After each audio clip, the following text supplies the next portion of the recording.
आज हम इस वीडियो में बात करने वाले हैं आईपीओज के बारे में। तो जो लोग चैनल पर नए हैं उनके लिए let me give a quick intro. I am Rajat Gupta and I am a computer science student at triple IT Jabalpur. तो चलिए शुरू करते हैं। आईपीओ की फुल फॉर्म होती है इनिशियल पब्लिक ऑफरिंग। वैसे तो जब भी आईपीओज की बात आती है तो सब समझते हैं कुछ ऐसा। अमीरों की स्कीम मेरे हाथ लगी, 25 दिन में पैसा डबल। होता नहीं है, किसी पर्टिकुलर केस में जाके ऐसा होता है। तो बेटर यही होगा कि हम पहले समझ लें कि आईपीओ काम कैसे करता है, क्या उसका प्रोसेस होता है। तो ये वीडियो थोड़ी लंबी ज़रूर हो गई है, पर अगर आप लास्ट तक देखेंगे तो आई गारंटी कि आप काफ़ी कुछ चीज़ें आपको क्लियर हो जाएंगी। So let's begin. अब हम लोग आ गए हैं कंप्यूटर की स्क्रीन पर। तो सबसे पहले एक बेसिक फंड रेजिंग को हम समझ लेते हैं।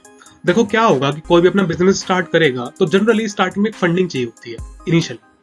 तो सबसे पहले वो क्या करेगा, जो बिजनेस स्टार्ट कर रहा है, या तो उसकी अपनी सेविंग्स अच्छी हो, नहीं तो वो मांगेगा अपने फ्रेंड से, फैमिली मेंबर से या रिलेटिव से।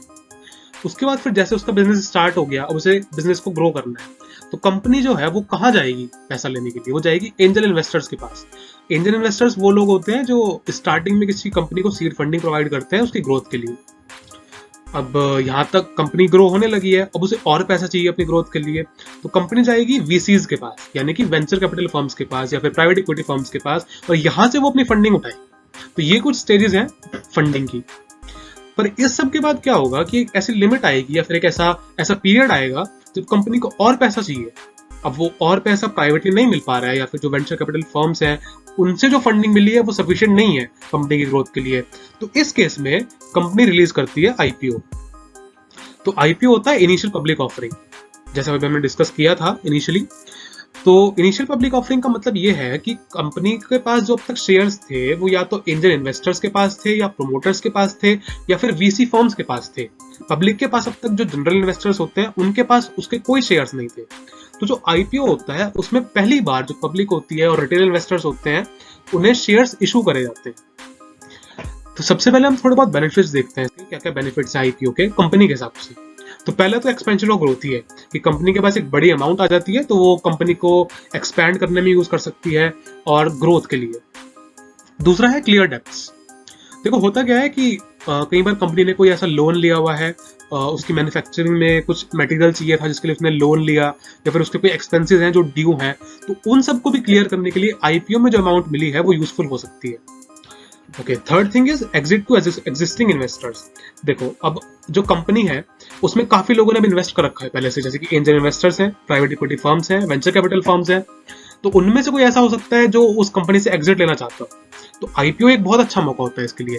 जैसे आईपीओ होता है, शेयर्स अलॉटमेंट होता है, उसके बाद जैसे लिस्टिंग होती है, तो लिस्टिंग के बाद जो शेयर्स हैं वो पब्लिक हो जाते हैं।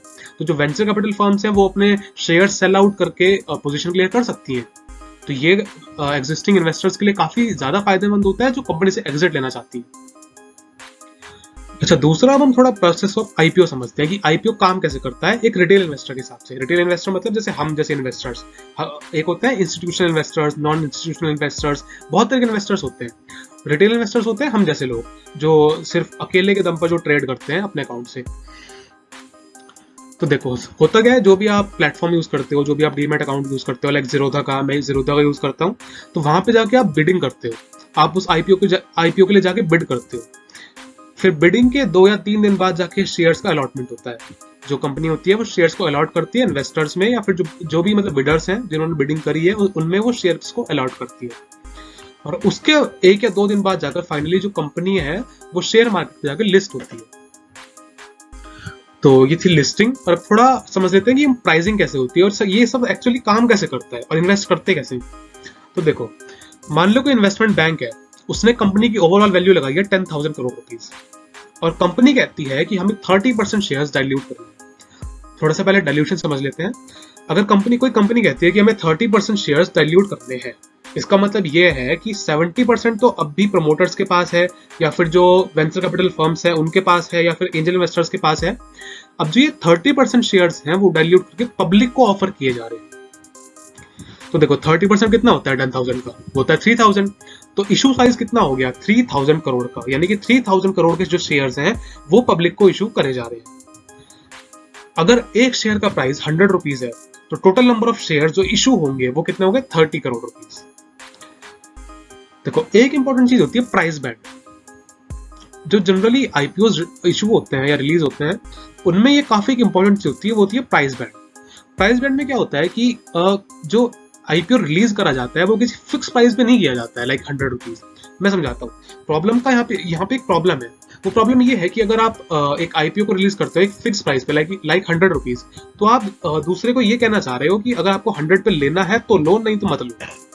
अब इससे क्या है कि जो आईपीओ है उसकी जो परफॉर्मेंस है वो डाउन जा सकती है। तो इन सब चीजों से बचने के लिए एक प्राइस बैंड तैयार किया जाता है। और शायद वो उसमें जो ये होता है 90 रुपीज, ये एक सेकेंड, ये जो 90 रुपीज है ये तो है आपका लोअर प्राइस, और जो 100 है ये अपर प्राइस। तो ज्यादातर ऐसे ही होता है कि जो लोअर प्राइस और अपर प्राइस होता है उनमें डिफरेंस लगभग 20% का ही होता है जनरली। तो ये होता है प्राइस बैंड। दूसरी चीज है लॉट साइज। अब देखो, जो कंपनी लिस्ट हो चुकी है शेयर मार्केट पे, उसका आप जाके 1 शेयर भी खरीद सकते हो, आप 100 शेयर भी खरीद सकते हो, आप 2-3 शेयर भी खरीद सकते हो, आपकी मर्जी, आप कितना खरीद सकते हो। आईपीओ में ऐसा नहीं होता है। आईपीओ में डिसाइडेड होता है पहले से कि आपको मिनिमम इतने शेयर्स लेने हैं।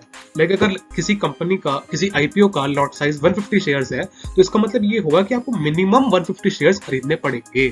आप वहां पे ये नहीं कह सकते कि मुझे 1 शेयर चाहिए या 10 शेयर चाहिए। आपको मिनिमम 150 शेयर्स खरीदने पड़ेंगे। अगर आपको उससे भी ज्यादा चाहिए तो आप केवल 150 शेयर्स के मल्टीपल में ही खरीद सकते हो, लाइक 150 शेयर्स, फिर 300, 450, 600, like that.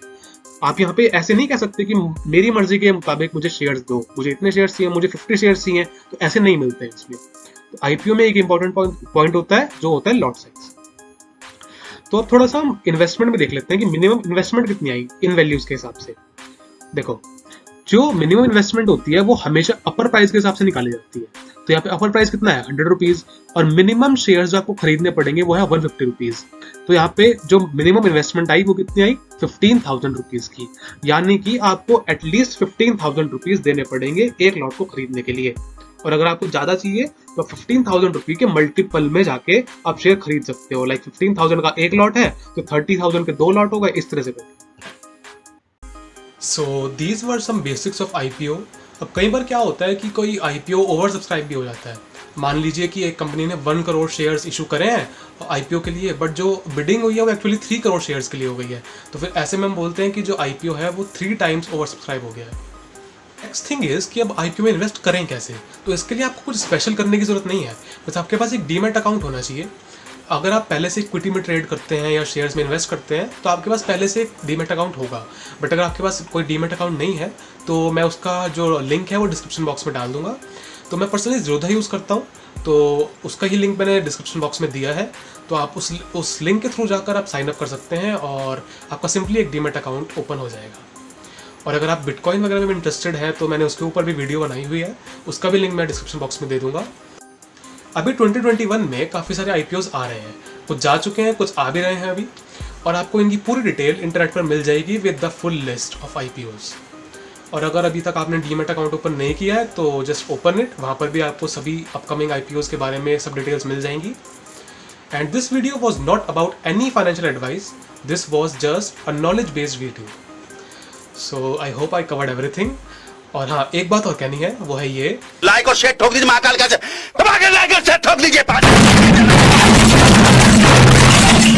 So I hope you enjoyed this video. Share this video with your friends and we will meet in the next video. Thanks for watching.